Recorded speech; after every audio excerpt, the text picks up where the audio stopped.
पहले चरण की वोटिंग के बाद आपको क्या फीडबैक मिला है, क्या रिस्पॉन्स है? देखो, पहले चरण की वोटिंग से एक बात तो बिल्कुल स्पष्ट है कि जितने लोगों ने अपने आप को स्वयंभू जो विशेषज्ञ हैं, they have all up for surprise. Bihar में इंडिपेंडेंट हिस्ट्री में कभी इतनी वोटिंग नहीं हुई है। तो there is something that is going beneath the surface, जो लोगों को समझ में नहीं आया या नहीं आ रहा है अभी भी। मेरी समझ से दो बातें हैं। एक तो 30-35 साल का जो एक स्टेटस कोइस्ट पॉलिटिक्स यहाँ चली है, उसकी वजह से लोग धीरे धीरे ऊब गए थे और पोलिंग परसेंटेज चुनाव आयोग और अन्य सारे तंत्रों के प्रयास के बावजूद बिहार में कभी बढ़ा नहीं है, 50-55 से ऊपर नहीं गया है। पहली बार यहाँ जन स्वराज के तौर पर एक नया विकल्प, एक नया प्रयास शुरू हुआ है। तो कुछ पोलिंग परसेंटेज तो उस वजह से बढ़ा है, बिल्कुल इसमें कहीं कोई दो मत नहीं है, क्योंकि अब ज़्यादातर जगहों पर त्रिकोणीय लड़ाई है।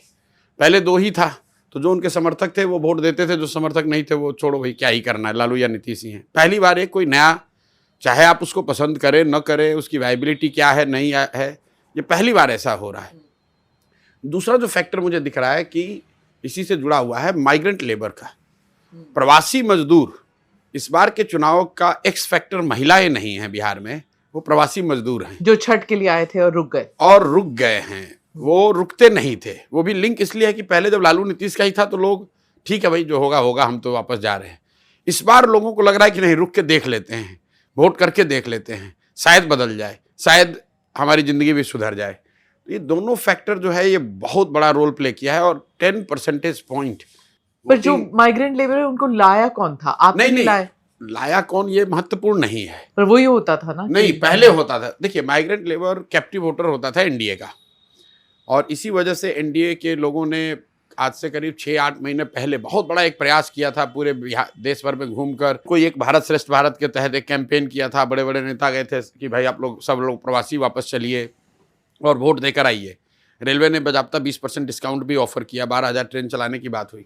लेकिन धीरे धीरे जब लोगों से उनकी बातचीत हुई होगी तो उनको समझ में आया कि ये जो माइग्रेंट लेबर है ये तो सबसे बड़े एसेट चेंज के लिए। Earlier NDA represented that change, तो वो एनडीए के वोटर थे।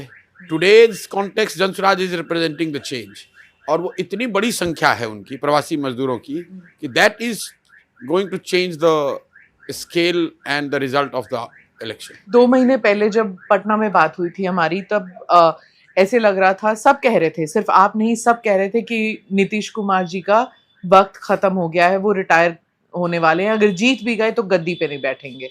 लेकिन फर्स्ट राउंड पोलिंग के बाद वही विशेषज्ञ अब कहते हैं कि उनके प्रति इतना रोष नहीं है जितना लोग समझते थे। नहीं, देखिए ऐसा है कि नीतीश जी जा रहे हैं, ये भूल मत कीजिए आप लोग।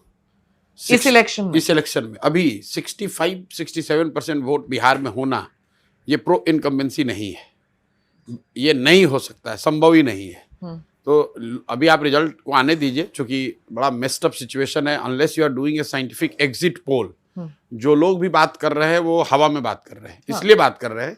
आप मुझे बताइए, प्रेडिक्शन वगैरह की बात छोड़ दीजिए, जिस दिन पोलिंग हो रही है उस दिन भी अगर किसी ने कहा हो कि भाई बड़ा अप्रत्याशित टर्नआउट दिख रहा है, आप 2, 4, 5, 10, 100 लोगों से बातचीत करके, वही एक टोटल ग्रुप है, आप मेरे से पूछेंगे, मैं अपने नीचे लड़के से पूछूंगा, लड़का 4 स्ट्रिंगर से पूछेगा, वही 100 लोग अपना एनालिसिस दिए जा रहे हैं।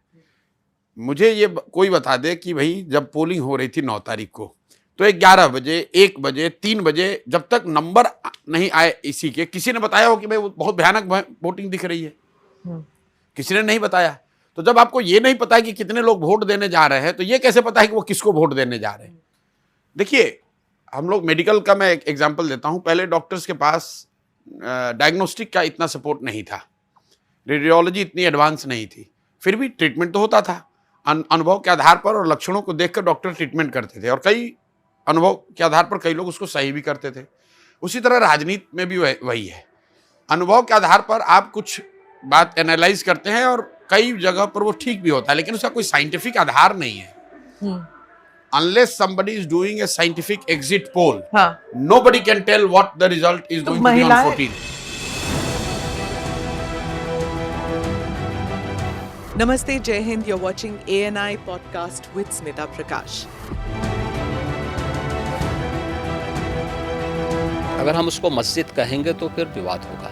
The issue is, टूटा है क्या भारत? 400 पार का मतलब ये है कि संविधान खतरे में है। क्या हम लोग ये निर्देश देते हैं कि फला को गिरफ्तार करके जेल डाल दो? वही तो कह रहे हैं सब। ये बेबुनियाद निराधार आरोप। सच्चा सुनना चाहो देखो स्मिता प्रकाश ANI, it does not lie।